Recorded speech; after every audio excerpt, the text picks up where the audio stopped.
फातिहा।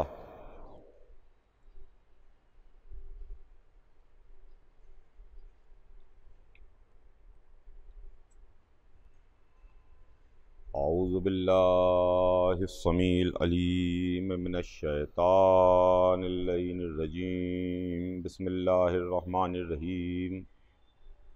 अल्हम्दुलिल्लाहि रब्बिल आलमीन वस्सलातु वस्सलामु अला सय्यदना व नबीना व शफ़ीना बिल क़ासिम मुहम्मद व आलिहि तय्यबीन अत्ताहिरीन अल मासूमीन व लानतुल्लाहि अला आदाइहिम अजमईन मिन यौमिना हाज़ा इला यौमिद्दीन।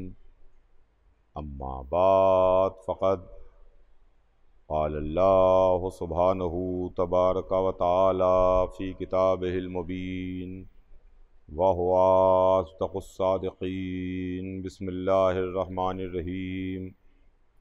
इन्नमा युरीदुल्लाहु लियुज़हिबा अन्कुमुर रिज्सा अहलल बैत व युत्तहिरकुम तत्हीरा। कायनात का खालिक और मालिक परवरदिगार आलम अपनी अज़ीम तरीन किताब कुरान मजीद में इरशाद फरमाता है कि ए अहले बैत, अल्लाह ने ये इरादा कर लिया कि आपसे हर तरह के रिज़्क़ को दूर रखे, आपसे तमाम तरह की बुराइयों को दूर रखे और आपको पाक रखे इस तरह से कि जो पाक रखने का हक़ है। अज़ीज़ान गिरामी, ये आया मुबारका जिसके ज़ैल में मुसलसल 3 दिन से मैं आपकी खिदमत में कुछ न कुछ अर्ज़ करने की कोशिश कर रहा हूँ। इस अशरा मजालिस में जो मुग़ल मस्जिद बम्बई का कदीम अशरा है, इस अशरा मजालिस में मैं एक उन्वान के तहत आपसे गुफ्तगू कर रहा हूँ। सिलसिला कलाम आपके जहन में होगा। हमारे और आपके दरमियान जो गुफ्तगू है वो ये है कि हम अहले बैत को क्यों मानते हैं, अहले बैत के मानने के पीछे वजह क्या है, अहले बैत को मानने के पीछे राज क्या है। हम 1400 बरस बाद के मुसलमान हैं, मगर 1400 बरस के बाद आज भी हम अहले बैत को क्यों मानते हैं। इस सिलसिले में मैंने आपकी खिदमत में कुछ अर्ज़ किया, लेकिन अब बात आगे बढ़े, सिलसिला कलाम आगे बढ़े। अज़ीज़ान गिरामी, मैंने कल की मजलिस में आपकी खिदमत में अर्ज़ किया था कि रसूलुल्लाह की आँख बंद होने के बाद हमको 3 तरह के गिरोह नज़र आए, हमको 3 तरह के ग्रुप नज़र आए, हमें 3 तरह के अफराद मिले। एक वो थे जो असहाबे रसूल कहलाते थे, दूसरे वो थीं जो अज़वाज रसूल कहलाती थीं, और तीसरे वो थे जो अहले बैत रसूल कहलाते थे।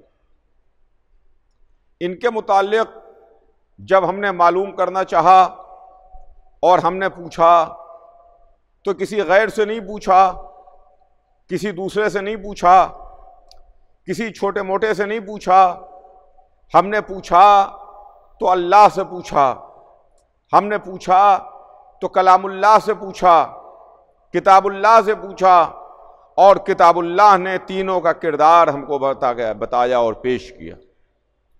चुनांचे कल मैं तफसील के साथ आपकी खिदमत में अर्ज़ कर चुका कि असहाब के सिलसिले में भी हमें 2 तरह की आयतें नज़र आती हैं।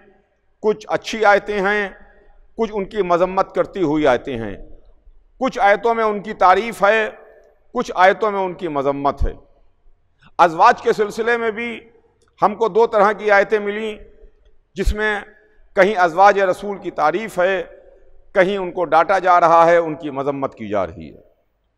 लेकिन जब बात अहले बैत की आई तो कुरान अहले बैत की मदह करता हुआ नज़र आया और कुरान अहले बैत की तारीफ़ करता हुआ नज़र आया। तो हमें अपनी आखिरत को देखना है, हमें अपने उक़बा को देखना है, हमें इस चंद रोज़ा ज़िंदगी के बाद हमेशा हमेशा की ज़िंदगी को देखना है। इसलिए कि ये दुनिया की ज़िंदगी चंद रोज़ा ज़िंदगी है जिसमें इंसान आता है और आके चला जाता है। हम बाज़ार में जाते हैं तो अच्छे से अच्छा माल ख़रीदने की कोशिश करते हैं, लेकिन मज़हब में हम ये नहीं चाहते कि हम धोखा खा जाएं, हम ये नहीं चाहते कि हमसे गलती हो जाए। देखिए, अगर किसी से अनजाने में गलती हो जाए, धोखे में गलती हो जाए, नासमझी में गलती हो जाए, तो चलिए एक हद तक एक्सक्यूज़ है उसका, एक हद तक के उसकी माफ़ी है कि साहब धोखा हो गया, हम अंधेरे में थे, हम अनजाने में थे, हमें रास्ता नहीं दिखाई दे रहा था, हमें नहीं मालूम था। लेकिन जहाँ पर कुरान जैसी किताब बहुत वाज़े तौर पर खुल के ऐलान कर रही है और हमारे वास्ते सारे मामलात उस तरीक़े से रोशन हैं कि जैसे दिन का 12 बजा हो और सूरज निस्फ़ुन नहार पर हो, उसी तरीक़े से जब हमें सारे मामलात मालूम हैं तो अब हम ये कह करके अपना दामन नहीं बचा सकते कि हमें मालूम नहीं है, हम जानते नहीं थे, हमारे पास ऑप्शन नहीं था, हमको मालूम नहीं था। तो अज़ीज़ान गिरामी, चूँकि हमारी आखिरत का सवाल है, लिहाजा आखिरत का सौदा हमने धोखे में नहीं किया, हमने आंखें बंद करके नहीं किया, हमने समझबूझ के सौदा किया है। इसलिए कि जिन अहले बैत को हमने माना, उन अहले बैत को अल्लाह ने अपना दीन की हिफाजत करने के वास्ते मुंतखब किया, रसूलुल्लाह ने अपनी खिलाफत के वास्ते मुंतखब किया। अगर उनको हमने अपनी रहबरी के लिए मुंतखब किया तो इसके परेशानी की क्या बात है, तो इसमें घबराने की क्या बात है कि अल्लाह ने उनको इमामत के वास्ते मुंतखब किया, रसूल ने उनको खिलाफत के वास्ते मुंतखब किया, हमने अपनी रहबरी के वास्ते मुंतखब किया। हमने उम्मत को नहीं माना, तवज्जो चाहूंगा अज़ीज़ान गिरामी, हमने उम्मत को नहीं माना, हमने अहले बैत को माना। आज हमारे ऊपर ये इल्ज़ामात हैं। मैं अपने तमाम सुनने वालों से, चाहे वो जिस फ़िरक़े का हो, चाहे वो जिस मज़हब से ताल्लुक़ रखता हो, मैं उसकी खिदमत में ये बात वाज़े तौर के ऊपर बताना चाहता हूँ और ये अर्ज़ करना चाहता हूँ कि देखिए, हमने उम्मत को नहीं चुना, हमने इतरत को चुना। हमने उम्मत को नहीं माना, हमने अहले बैत को माना। हमने उनको माना, हमने रहबरी के लिए, हमने दीन समझने के लिए, हमने दीन को मानने के वास्ते, हमने इस्लाम को पूरी तरीके से समझने के वास्ते उनको माना। जहां आये तथीर का हिसार मौजूद है, जहां आये तथीर का पहरा मौजूद है, जहां कुरान कह रहा है कि इन्नमा युरीदुल्लाहु लियुज़हिबा अन्कुमुर रिज्सा अहलल बैत व युत्तहिरकुम तथीरा, हमने अहले बैत को मुंतखब किया, हमने उम्मत को नहीं माना। इसलिए कि जब रसूल अल्लाह की आंख बंद हुई, सुनिएगा अज़ीज़ान गिरामी, जब रसूल अल्लाह की आंख बंद हुई और सरकार ख़त्मी मर्तबत हमारे दरमियान से तशरीफ़ ले गए, तो अब उस वक्त मामला ये था कि हम किसकी माने। हमारे पास दो रास्ते थे, हमारे पास दो ऑप्शन थे। एक तो रास्ता वो था कि रसूलुल्लाह की आंख बंद होने के बाद हम मदीने के तमाम मुसलमानों की बात को माने, मुसलमानान मदीना की बात को माने, जो मदीने के मुसलमान, मदीने में रहने वाले जिस रास्ते पर चल रहे थे उस रास्ते के ऊपर हम भी चल पड़ें, हम भी वही रास्ता मुंतखब करें और अपने लिए वही रास्ता मुअय्यन करें। एक ऑप्शन तो यह है, और दूसरा ऑप्शन हमारे पास वो था कि इसके चंद महीने पहले यानी जिलहिज में 18 जिलहिज को गदीर के भरे मैदान में 1.25 लाख के मजमे में हुजूर सरवर कायनात ने एक ऐलान किया, और वो ऐलान ये था कि अल्लाह मौलाया व अना मौलल मोमिनीन मन कुन्तो मौला हो फहादा अलीउन मौला। अल्लाह मेरा मौला, मैं मोमिनों का मौला, जिसका मैं मौला उसके ये अली मौला। एक रास्ता हमें उम्मत ने बताया, एक रास्ता हमें रसूलुल्लाह का बताया हुआ नजर आया, जिसमें रसूल ने फरमाया कि जिसका मैं मौला उसके ये अली मौला। हमने उम्मत के बताए हुए रास्ते को नहीं चुना, हमने रसूलुल्लाह के बताए हुए रास्ते को चुना, हमने अल्लाह के बताए हुए रास्ते पर अमल किया। तो अजीज़ान गिरामी, अब यहां पर सवाल यह पैदा होता है कि 2 रास्ते थे, एक उम्मत का बताया हुआ रास्ता, एक अल्लाह और रसूल का बताया हुआ रास्ता। हम चले उस रास्ते पर जो रास्ता हमें अल्लाह और रसूल ने बताया, उम्मत के बताए हुए रास्ते पर नहीं चले, अल्लाह के बताए हुए रास्ते पर चले, कुरान के बताए हुए रास्ते पर चले, रसूलुल्लाह के बताए हुए रास्ते पर चले। अब यह रास्ता सही है कि वो रास्ता सही है? कौन सा रास्ता सही है? कौन सा रास्ता सही है? उम्मत का बताया हुआ और उम्मत का रास्ता सही कि अल्लाह और रसूल का रास्ता बताया हुआ सही? किस रास्ते पर हम चले? अगर हम उम्मत के बताए हुए रास्ते पर नहीं चले और हम उस रास्ते पर नहीं गए जो उम्मत मुस्लिमा ने हमें बताया था, तो हम गुनाहगार हुए, तो सिर्फ उम्मत मुस्लिमा के गुनाहगार हुए। तवज्जो चाहूंगा अज़ीज़ान गिरामी, बहुत खास तवज्जो अपने सुनने वालों की चाहूंगा। हम गुनाहगार हुए तो हम सिर्फ और सिर्फ उम्मत मोहम्मदी के गुनाहगार हुए, हम मदीने में रहने वाले मुसलमानों के गुनाहगार हुए। और अगर इनका रास्ते पर हम अमल करते और उस रास्ते को हम छोड़ देते जो रास्ता अल्लाह और रसूल ने बताया था, तो हम अल्लाह के भी गुनाहगार होते, रसूलुल्लाह के भी गुनाहगार होते। इसलिए कि हमारी बख्शिश के वास्ते उम्मत नहीं आएगी, मोहम्मद बख्शिश के वास्ते आएंगे, अहले बैत हमारी शिफात को आएंगे, अहले बैत हमारी नजात के वास्ते, अहले बैत हमारी शिफात के वास्ते, अहले बैत हमारी बख्शिश के वास्ते वो आएंगे।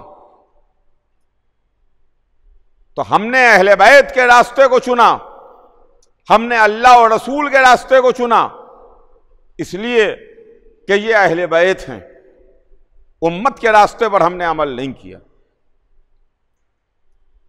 हमको अहले बैत ने तालीम दी है, हमको अहले बैत ने सिखाया है। अहले बैत ने हमें क्या बताया? जब हम अहले बैत के रास्ते पर चले, जो अहले बैत का रास्ता था, जो अल्लाह और रसूल का बताया हुआ रास्ता था, जब हम उस रास्ते पर चले तो उस रास्ते पर हमको तौहीद मिली। अहले बैत ने हमको तौहीद की तालीम दी, अहले बैत ने हमको अदालत इलाही की तालीम दी, अहले बैत ने हमको नबूवत के बारे में बताया, अहले बैत ने हमको इमामत के बारे में बताया, अहले बैत ने हमको क़यामत के बारे में बताया। ये 5 चीजें हैं जो उसूल दीन कहलाती हैं। अव्वल तौहीद, दूसरे अदल, तीसरे नबूवत, चौथे इमामत, 5वें क़यामत। ये 5 चीजें हैं। अहले बैत ने हमको उसूल दीन की तालीम दी। अहले बैत ने हमको उसूल दीन बताए, तौहीद हमको अहले बैत ने बताई, अदालत परवरदिगार का सबक हमको अहले बैत ने बताया, नबूवत के बारे में अहले बैत ने बताया, इमामत के बारे में अहले बैत ने बताया, क़यामत के बारे में अहले बैत ने बताया। हमारे पास उसूल दीन 5 हैं, हम 5 उसूलों को मानते हैं, और बकिया आलम इस्लाम उनके पास जो असल है वो 3 हैं। उनके पास 3 उसूल हैं, 3, हमारे पास हैं 5। तो ये 5 हमारे पास जो उसूल हैं, जो उसूल दीन कहलाते हैं, ये हमको अहले बैत के बताए हुए हैं। किसी के जहन में ना आए कि इसमें हम अहले बैत से रसूलुल्लाह को अलग कर रहे हैं। मैं अपनी पहली मजलिस में यह बात अर्ज कर चुका कि जब मैं अहले बैत का नाम लूंगा उसमें रसूलुल्लाह शामिल होंगे। रसूल को शामिल करके अहले बैत का नाम लिया जाएगा, रसूल को माइनस करके अहले बैत का नाम नहीं लिया जाएगा। रसूल को शामिल किया जाएगा। अहले बैत ने हमको उसूल दीन की तालीम दी, उसूल दीन हमको बताए, तौहीद हमको अहले बैत ने बताई। अल्लाह एक है, अल्लाह वहदहू ला शरीक है, न वो किसी से है न कोई उससे है, ना उसकी शादी, ना उसके बाल बच्चे, ना उसका घर, ना उसका खानदान, ना उसका कबीला। जैसे हमारे और आपके यहाँ कि ये अल्लाह की औलाद है, ये अल्लाह के बच्चे हैं, ये अल्लाह का ख़ानदान है, ये अल्लाह की बीवी हैं, ये अल्लाह के भाई हैं, ये अल्लाह का बाप है, ये अल्लाह मियाँ की माँ हैं, ऐसा कुछ नहीं है। लेकिन हाँ, इतनी सी ज़रूर बात है कि ये सब कुछ तो अल्लाह नहीं रखता। ना अल्लाह का ख़ानदान है, ना अल्लाह के बाल बच्चे हैं, ना अल्लाह के माँ बाप हैं, ना अल्लाह किसी से पैदा हुआ है, ना अल्लाह से कोई पैदा होगा। मगर इतनी बात ज़रूर है कि एक घर जो इब्राहीम खलीलुल्लाह ने बनाया था, उस घर को ज़रूर अल्लाह ने अपने से निस्बत दे दी और ये कह दिया कि ये बैती, हाँ ये मेरा घर है। उस घर को अपना घर कह दिया अल्लाह ने कि हाँ ये मेरा घर है। तो तौहीद हमको अहले बैत ने बताई और तौहीद का सबक हमको अहले बैत ने दिया। बेशक अल्लाह को हम भी मानते हैं, अल्लाह को आप भी मानते हैं, अल्लाह को तमाम मुसलमान मानते हैं कि अल्लाह एक है, वहदहू ला शरीक है। मगर मामला यह है कि हमको अहले बैत ने वो सा अल्लाह बताया, अहले बैत ने हमको वो सा खुदा बताया, वो सा अल्लाह बताया कि जिसका ना रंग है, जिसकी ना सूरत है, जिसकी ना पिंडली है, जिसका ना वजन है, न जो कुर्सी पर, अर्श पर, कुर्सी पर बैठा हुआ है। ऐसा अल्लाह नहीं बताया कि काला सा है, मोटा सा है, सौला सा है, अर्श पर कुर्सी पर बैठा हुआ है, उसकी पिंडली पर नमरूद का मारा हुआ तीर भी मौजूद है। ऐसा अल्लाह अहले बैत ने नहीं बताया। हम भी नमाज पढ़ते हैं, तमाम आलम इस्लाम नमाज पढ़ता है, तमाम मुसलमान नमाज पढ़ते हैं। मगर इधर मगरिब की अजान हुई, नमाज का वक्त आया, जल्दी जल्दी हम मस्जिद में आए, हमने वजू किया, वजू करके आके मुसल्ले पर खड़े हुए, जल्दी से नियत की और नमाज पढ़ने लगे। नमाज तो हम पढ़ रहे हैं, मगर पता नहीं हमारा जहन क्या सोच रहा है। नमाज में शर्त है कि खुजू व खुशू होना चाहिए है, मगर खड़े तो हैं जमात में, खड़े तो हैं मुसल्ले पर, नमाज पढ़ रहे हैं हम, मगर पता नहीं हमारा जहन कोई कारोबार सोच रहा हो, कोई काम सोच रहा हो, कोई दफ्तर का बात जहन में आ गई हो वो सोच रहा हो किसी की बीमारी के बारे में सोच रहा हो, किसी परेशानी के बारे में सोच रहा हो। अभी हमें नमाज पढ़ के अपने घर के वास्ते ये सामान, ये सौदा खरीद के ले जाना है, इसके बारे में जहन सोच रहा हो। जहन हमारा चल रहा है, टेक्स्ट हम अदा कर रहे हैं, एक खास अंदाज में उठ रहे हैं, बैठ रहे हैं, यहां तक के हमारी नमाज तमाम हो गई और हमने कह दिया अस्सलामु अलैकुम व रहमतुल्लाहि व बरकातुहू। लीजिए, हमारी नमाज तमाम हो गई। और उसके बाद हम मूंछों पर ताव देते हुए, सीना चौड़ा किए हुए, मुसलमान है ना, मस्जिद से निकल रहे हैं कि साहब मगरिब की नमाज अदा करके आ रहे हैं, इशा की नमाज पढ़ के आ रहे हैं। अच्छा, देखने वाले भी देख रहे हैं, बहुत बड़ा नमाजी है, पक्का नमाजी है, अजान के वक्त मस्जिद में आ जाता है, नमाज में खड़ा होता है, सफ में खड़ा होता है, पहली सफ में खड़ा होता है। तो हमारे तक़वे का, हमारे इस्लाम का, हमारे खौफ खुदा का लोगों पर बड़ा असर हो रहा है कि साहब ये 5 वक्ता नमाजी है, नमाज में आता है, पहली सफ में खड़ा होता है, चेहरे पर बड़ी दाढ़ी भी है, माथे पर गट्टा भी है, हाथ में तस्बीह भी है। हम अपने को बहुत बड़ा मुसलमान, बहुत बड़ा अल्लाह वाला, बहुत बड़ा तौहीद का परस्तार शो कर रहे हैं, लेकिन दिल का हाल तो अल्लाह जानता है, दिल के हाल से अल्लाह वाकिफ है। लेकिन कायनात आलम व आदम में जिन्होंने तौहीद की तालीम दी है, जिन्होंने हमको तौहीद के बारे में बताया, अल्लाह के बारे में बताया, उन्होंने हमको क्या बताया कि वो जो बड़ी से बड़ी लड़ाई में, बड़े से बड़े मार्के में इस तरीके से मैदान में, लश्कर में दाखिल हो जाता था कि उसको मौत की परवाह नहीं रहती थी। बेनियाम तलवार लिए हुए सफों में दाखिल हो जाता था तलवार चलाता हुआ, उसको इस बात की परवाह नहीं है कि मौत उसके ऊपर आ जाए या वो मौत के ऊपर चला जाए।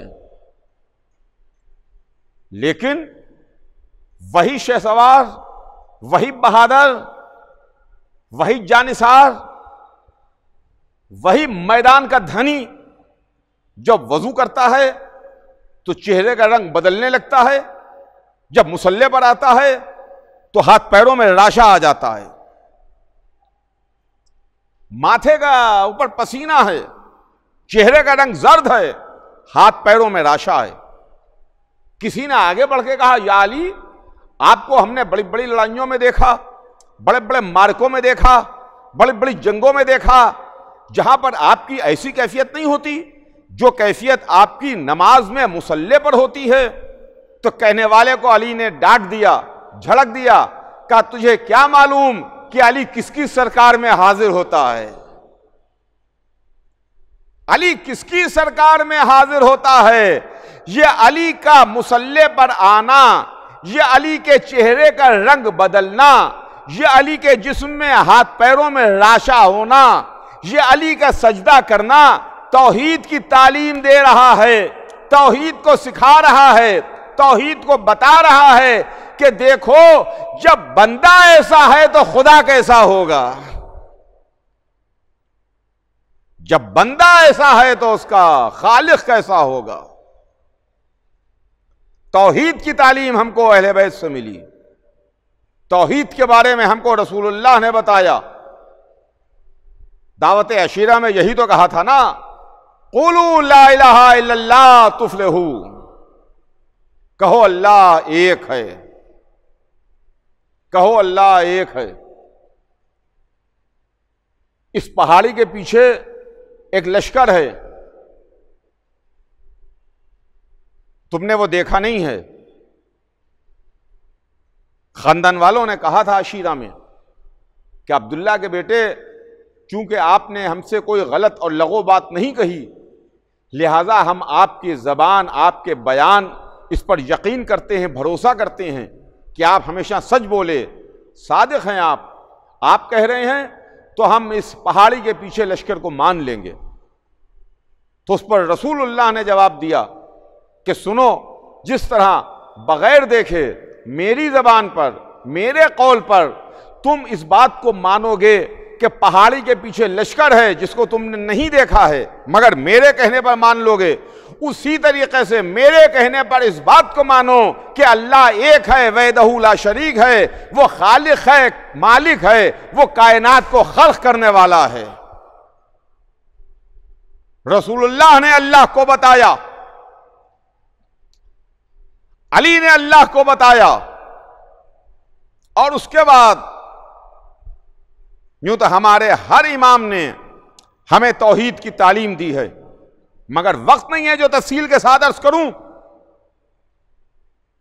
वक्त नहीं है जो तफसील के साथ अर्ज करूं, बस जल्दी जल्दी और बात को अपनी मुख्तसर करूं कि हर इमाम ने हमको तौहीद की तालीम दी है, मगर क्या कहना हुसैन इब्ने अली का, या रसूल अल्लाह आपने भी हमको तौहीद की तालीम दी, आप ही के कहने पर, आप ही के बताने पर हमने अल्लाह को माना, या अली आपने हमको तालीम सजदा दी, आपने हमको बताया, आप ही को देख करके हमने इबादत का सलीका सीखा, मगर या अली, मगर या रसूलुल्लाह इस तरीके से इस आलम में ना आपने सजदा किया ना रसूलुल्लाह ने सजदा किया जिस आलम में करबला में हुसैन इब्ने अली ने सजदा किया। 3 दिन की भूख में, 3 दिन की प्यास में 72 लाशें उठाने के बाद हुसैन पेशानी को खाक पर रखे हुए हैं, अल्लाह तेरा शुक्र है कि तूने मेरी कुर्बानियों को कबूल कर लिया। तो अजीजों, तौहीद की तालीम हमको आले मोहम्मद ने दी, मंजिल आगे बढ़ती है। तौहीद के बाद अल्लाह की अदालत है। अदालत सिर्फ वही मानते हैं कि जो इमामत को मानते हैं, यानी हमारा ही फिरका वो है जो अदालत परवरदिगार का कायल है। इसलिए कि अगर अदालत ही नहीं है, अगर इंसाफ ही नहीं है, तो सारा मामला कोलैप्स कर जाएगा। आप तसव्वुर कीजिए, आप सोचिए कि अगर हमारे मुल्क में या दुनिया के किसी भी मुल्क में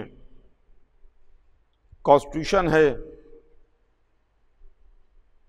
उसमें शहरी हैं, रहने वाले हैं, मामलात हैं, हुकूमत है, हुकूमत के ओहदेदार हैं, तमाम रहने वाले लोग हैं, शहरी हैं, वतनी हैं, लेकिन उस मुल्क में अगर अदालतें ना हो, उस मुल्क में अगर कोर्ट ना हो, अगर उस मुल्क में इंसाफ करने के वास्ते जो घर बनाया जाता है वो इंसाफ का घर ना हो, तो उस मुल्क का अंजाम क्या होगा कि जहां पर मजलूम भटक रहा है, मजलूम परेशान है, मजलूम घूम रहा है, उसको कोई इंसाफ देने वाला नहीं है। जहां पर सिर्फ जालिम ही जालिम नजर आएंगे, हक छीनने वाले नजर आएंगे, कमजोरों पर, गरीबों पर, बेसहारों पर जुल्म होगा, मगर वो अपने जुल्म के खिलाफ कहां जाकर के आवाज बुलंद करेगा, जुल्म के खिलाफ कहां जाकर के भीख मांगेगा, जुल्म के खिलाफ अपने दिल की बात लेके किस दरवाजे पर जाएगा।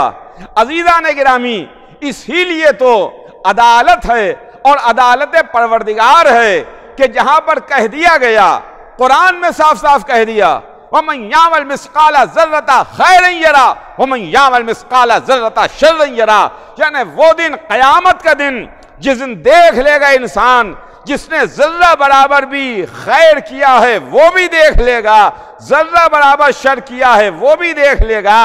यानी अगर किसी से रत्ती बराबर भी शर हुआ है या खैर किया है, उसको भी पता चल जाएगा। यह अदालत परवरदिगार ही के जरिए से खैर और शर का पता चलेगा। अगर अदालत ना हो तो सब बेकार है, इंसाफ ना हो तो सारी इमारत धरी की धरी रह जाएगी, कोलैप्स कर जाएगी। तो अदालत हमको अल्लाह की अदालत अहले बैत ने बताई, रसूल ने बताई, और हमारे पास उसूल दीन में तौहीद के बाद जो चीज है वो अदालत है, अदल है। इसके बाद देखिए अहले बैत ने हमें क्या क्या बताया। अदालत के बाद नबूवत है। अल्लाह ने 1,24,000 नबियों को भेजा, 1,24,000 हादी आए, 1,24,000 अल्लाह का मैसेज, अल्लाह का पैगाम लेके आए। 1,24,000 ने अल्लाह की बातों को बताया, जिसमें सबके सब अल्लाह के भेजे हुए थे। पहले हजरत आदम हैं और आखिरी हमारे रसूल हैं हुजूर सरवर कायनात खत्मी मरतबत मोहम्मद मुस्तफ़ा सल्लल्लाहु अलैहि वसल्लम। ये 1,24,000 नबी, इस सिरे पर आदम हैं जो पहला सिरा है, इस सिरे पर हुजूर सरवर कायनात हैं जो आखिरी नबी हैं। ये 1,24,000 हैं यहां से यहां तक। इनके बारे में हमको अहले बैत ने बताया, इनके बारे में हमको रसूल ने बताया। और अहले बैत के रसूलों के बारे में, नबियों के बारे में, नबूवत के बारे में फिगर तो हमको रसूलुल्लाह ने बताई। देखिए 1,24,000 की फिगर जो है वो कुरान में लिखी हुई नहीं है कि 1,24,000 नबी हैं। हमको किसने बताई? रसूलुल्लाह ने हमें तालीम दी। रसूल ने बताया कि अल्लाह ने हिदायत के वास्ते 1,24,000 नबियों को भेजा। हमारा अकीदा है, हमारा ईमान है, हम 1,24,000 को मानते हैं, मगर हमें यह इख्तियार नहीं है कि इसमें हम एक को भी कम कर लें या एक का भी इजाफा कर लें। हमें सिर्फ मानना ही मानना है, उसके अलावा हमारा इख्तियार कुछ भी नहीं है। यह हमें अहले बैत ने बताया। मगर कुछ नबियों के नाम, कुछ नबियों का जिक्र, कुछ नबियों के तस्करे अल्लाह ने कुरान में किए हैं। चंद नबी हैं जिनके नाम अल्लाह ने कुरान में लिए हैं, चंद नबी हैं जिनके तस्करे अल्लाह ने कुरान में किए हैं, चंद नबी हैं जिनके जिक्र अल्लाह ने कुरान मजीद में किए हैं, जिनके वाक़यात अल्लाह ने कुरान में रिकॉर्ड करके हमको सुनाए हैं। 1,24,000 में मुश्किल से 30-32 होंगे नबी जिनके नाम हमको मालूम है, जिनके नाम हमको बताए गए। उसके अलावा नबियों के नाम हमें नहीं मालूम। मगर एक मेरा सवाल है, तमाम आलम इस्लाम से मैं एक सवाल करना चाहता हूं, और मेरा सवाल यह है कि मुसलमानों, तुम 1,24,000 नबियों को मानते हो? तो गर्दन हिला हिला के उन्होंने जवाब दिया कि बेशक हम 1,24,000 को मानते हैं। हमारे हुजूर ने हमको बताया है कि 1,24,000 हैं। इस्लाम ने हमको बताया है कि 1,24,000 हैं। रसूलुल्लाह ने हमको बताया है, अल्लाह ने 1,24,000 को बना के भेजा है। तो 1,24,000 की फिगर, तो मैंने हाथ जोड़ के उम्मत मुसलमा से कहा, मैंने हाथ जोड़ के मुसलमानों से कहा कि भाई मुसलमानों, आप हमें 1,24,000 के एक एक वाकयात बता दीजिए, एक एक वाकया बता दीजिए 1,24,000 का।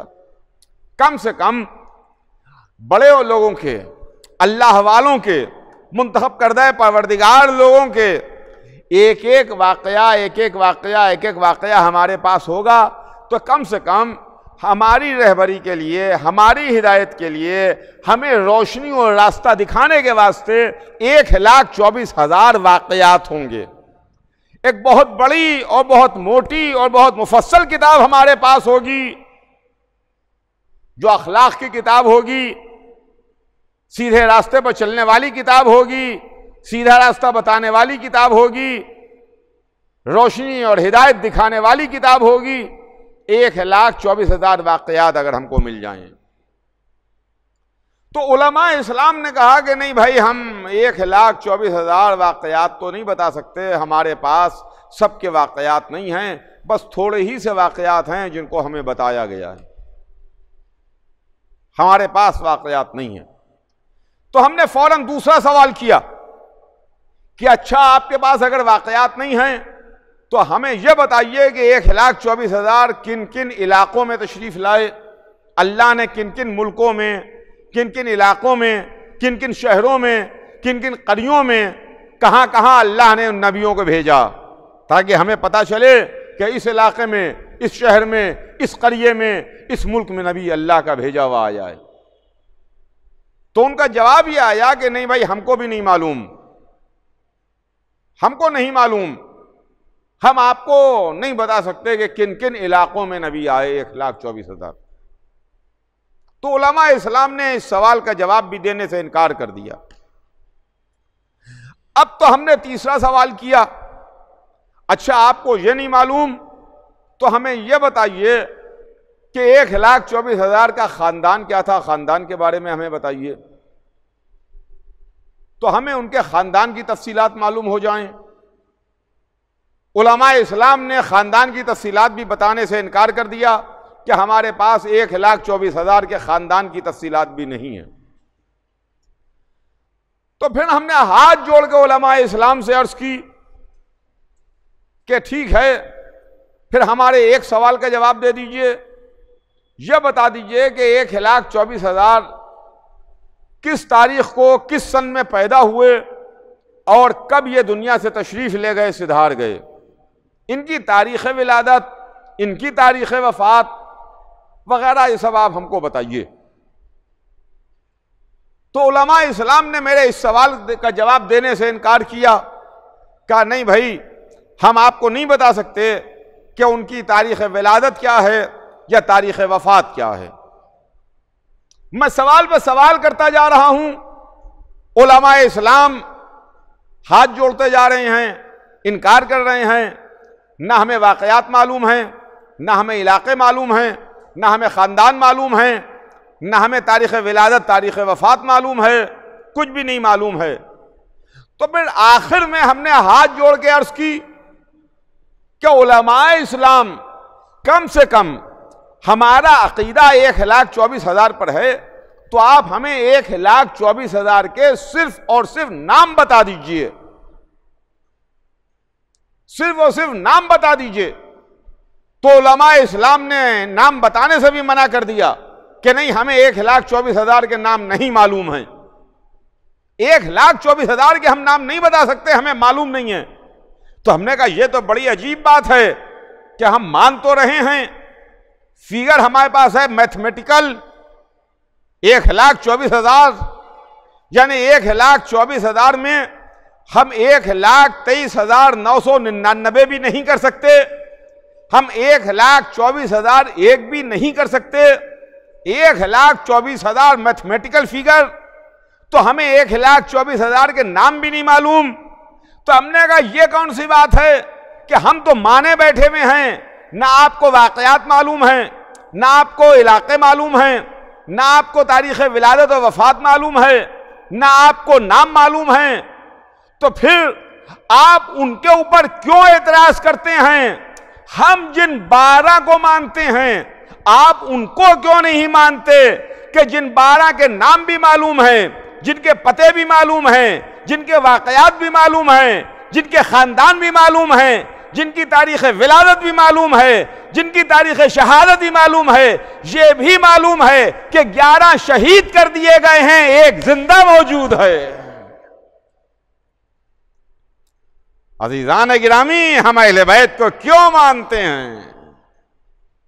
वजह सुनिए हमसे कि हमने आंखें बंद करके अहले बैत को नहीं माना है, हमने जहन की शमों को जला के रोशन करके अहले बैत को माना है, अंधेरा करके अहले बैत को नहीं माना है। हम गुलामान अहले बैत, अंधी अकीदतों के कायल नहीं हैं, हमारे पास अंधी अकीदतें नहीं हैं। हम रोशनी में मानते हैं, अंधेरे में नहीं मानते। तो अजीजान गिरामी, बात नबूवत तक आई है। हमको नबूवत की तालीम रसूल से मिली, हमको नबियों के बारे में आले रसूल ने हमें बताया। और फिर सरकार ख़त्मी मर्तबत ने एक मौके पर इरशाद फरमाया, हदीस रसूल है कि मन अरादा यंजुरा इला आदमा फील में वाइला नूहन फी अज़्मे वाइला इब्राहीमा फी खुल्लते वाइला ईसा फी ज़ुहदे वाइला मूसा फी हैबते फल यंजुर अला वजह अली इब्न अबी तालिब अलैहिस्सलाम। यह हदीस रसूल है जिसमें हुजूर सरवर कायनात ने इरशाद फरमाया कि जो आदम को उनके इल्म में, नूह को उनके अज़्म में, इब्राहीम को उनकी खुल्लत में, मूसा को उनकी हैबत में, ईसा को उनके ज़ुहद में देखना चाहे तो वो अली को देखे, अली का चेहरा देखे, अली के चेहरे की इजारत करे। या रसूलुल्लाह, या आप कहना क्या चाह रहे हैं कि आदम को उनके इल्म में, नूह को उनके आज़म में, इब्राहीम को उनकी खुल्लत में, मूसा को उनकी हैबत में, ईसा को उनके ज़ुहद में देखना चाहे वो अली को देखे? शायद रसूल का जवाब है, यही तो मैं उम्मत को बताना चाह रहा हूं कि तुमने 1,00,000 की फिगर सुनी है हमसे, अल्लाह ने 1,24,000 को भेजा है, मगर 1,24,000 के ना तुम्हें वाकयात मालूम है, ना तुम्हें नाम मालूम है, ना तुम्हें पता मालूम है, ना तुम्हें इलाका मालूम है, तुम उनके बारे में कुछ नहीं जानते। बस अगर तुम्हें मालूम है तो 1,24,000 की फिगर मालूम है। मैं इसी वास्ते तुम्हें बताना चाहता हूं कि तुम अली का चेहरा देखो, अली की सूरत देखते रहो, अली के चेहरे की ज़ियारत करते रहो। ये अली का चेहरा अकेला चेहरा नहीं है, गोया तुमने अली का चेहरा देखा, तुमने आदम को देख लिया, नूह को देख लिया, इब्राहीम की ज़ियारत कर ली, मूसा ईसा की ज़ियारत कर ली, गोया 1,24,000 का जलवा देख लिया अगर अली का चेहरा देख लिया। तो अज़ीज़ान गिरामी, यह मंजिल है खुदा की कसम। बस इसके आगे इंशाअल्लाह कल मैं अपनी बात को आगे बढ़ाऊंगा। आज वक्त तमाम हो रहा है, लिहाजा बात भी यहीं पर तमाम होगी। अहले बैत ने हमको इस्लाम सिखाया, अहले बैत ने हमको मजहब के बारे में बताया, वरना दुनिया तो हुकूमत के चक्कर में पड़ गई, दुनिया तो तख्त और इख्तिदार के चक्कर में पड़ गई, दौलत और सल्तनत के पेचों में उलझ के रह गए। अब अल्लाह को कौन याद रखता है? रसूलुल्लाह किसको याद हैं? कुरान किसको याद है? इस्लाम किसको याद है? दीन किसको याद है? अमा इंतहा यह है कि जुमे की नमाज किसको याद है? जुमे की नमाज किसको याद है? वो अहले बैत थे जिन्होंने हमें दीन बताया, जिन्होंने हमें मजहब बताया, जिन्होंने हमें इस्लाम के बारे में बताया।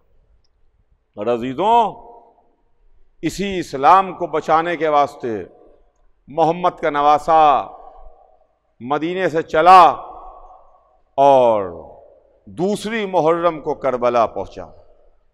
हुसैन करबला आ गए, वो मेहमान करबला पहुंच चुका जिस जमीन का उससे वादा किया गया था। हाँ अजीजों, ये चौथी रात आ गई, ये चौथी रात आ गई।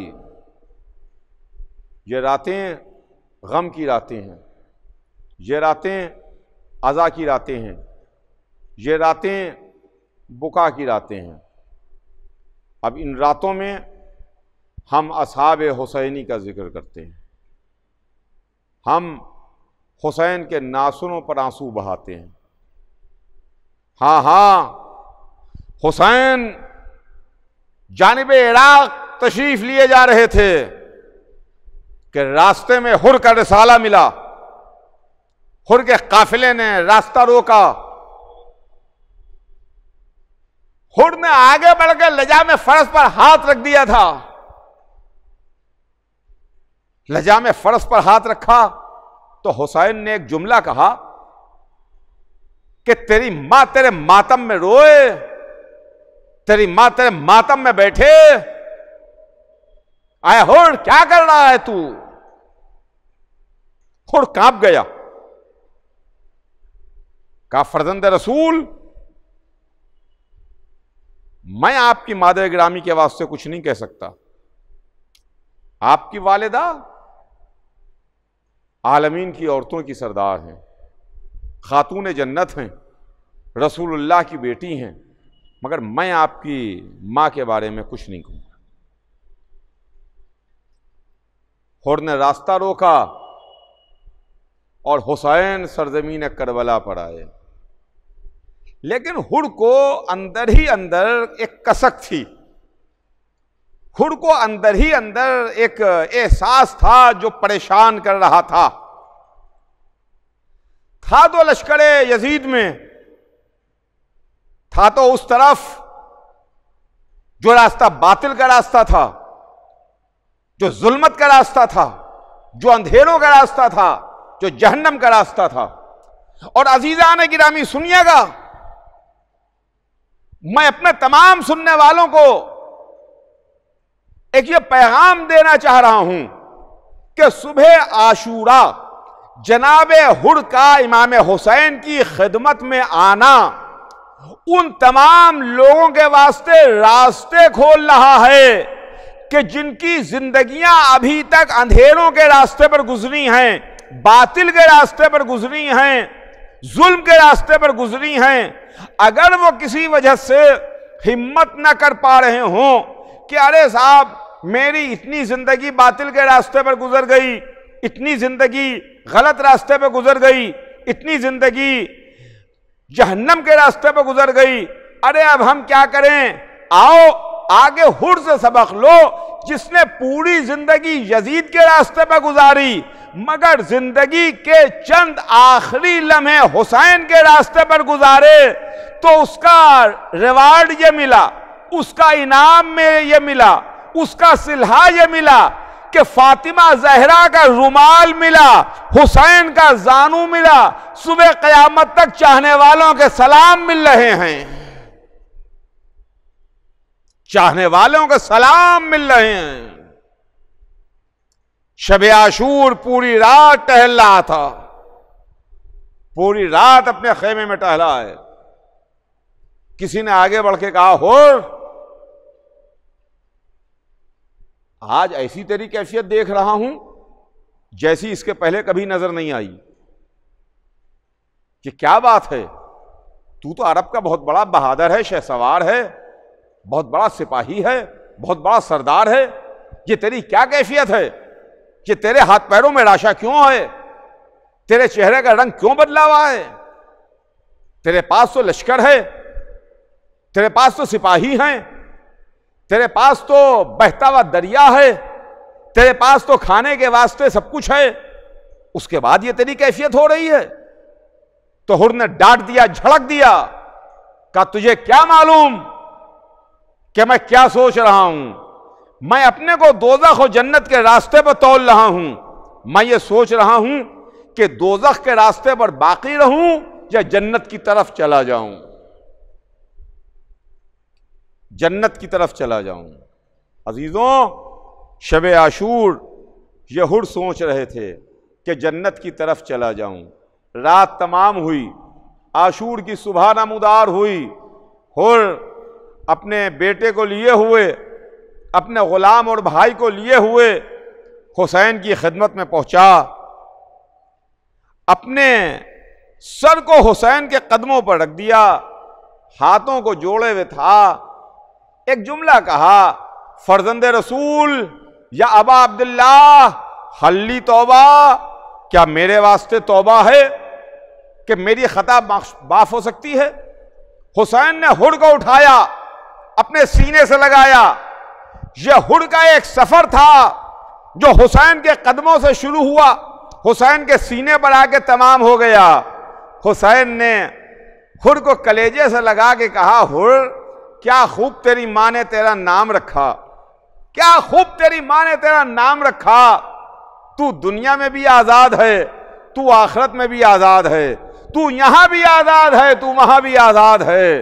हुड हाथों को जोड़े हुए था, कहा आका मैं गुनाहगार हूं, मैं खताकार हूं, मौला मैं आपको घेर के यहां लाया हूं, मौला मैं अपने गुनाहों का अजाला चाहता हूं, मैं चाहता हूं कि जो मुझसे गलती हो गई है, आका मुझे इजाजत दे दीजिए, मैं चाहता हूं कि मेरा बेटा मैदान में जाए, मेरी गलतियों का कफ़ारा हो जाए। हुसैन ने एक जुमला कहा, हुर क्या अपने सामने अपने बेटे को मर्तबा देखेगा, अपने सामने अपने बेटे की मैयत देखेगा? तो हुर ने कहा, आका मैं देखना चाहता हूं जवान का दाग कैसा होता है, इसलिए मैंने भी फातिमा जहरा का दिल दुखाया है। लीजिए, आका हुसैन से इजाजत मिली, हुर का बेटा इजाजत लेके मक्तल में आया, कयामत की लड़ाई लड़ा। बहादुर बाप का बहादुर बेटा मैदान में तलवार चला रहा था, दुश्मनों को तहतेख कर रहा था। कहां तक लड़ता, लड़ते लड़ते घोड़े से जमीन पर आया, आवाज दी, बाबा मेरा आखिरी सलाम कबूल कीजिए। अपने बाप को सलाम किया, मदद को बुलाया।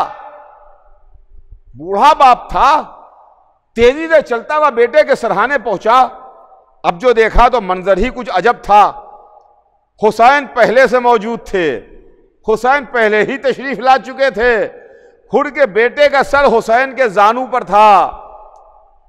हुड पहुंचा तो अजब मंजर देखा कि बेटे का सर हुसैन के जानू पर है। और लीजिए, एक मर्तबा हुड ने देखा कि बेटे ने एड़ियां रगड़ी। मैदान का धनी, मैदान का सिपाही बाप, जिसने महसूस कर लिया कि बेटा दुनिया से सिधार गया, बेटा दुनिया से चला गया, बेटे ने आंखों को बंद किया। एक मर्तबा हुड ने आस्तीनों को उल्टा, हुसैन ने देखा, कहा हुड क्या इरादा है, आस्तीनें क्यों उलट रहा है? क्या दस्तूर दुनिया यह है कि बूढ़ा बाप जवान की मैयत उठाए? ऐसा हरगिज नहीं होगा, तेरे बेटे का जनाजा मैं उठाऊंगा। इतना कहते कहते हुसैन ने हुड के बेटे के जनाजे को उठा लिया।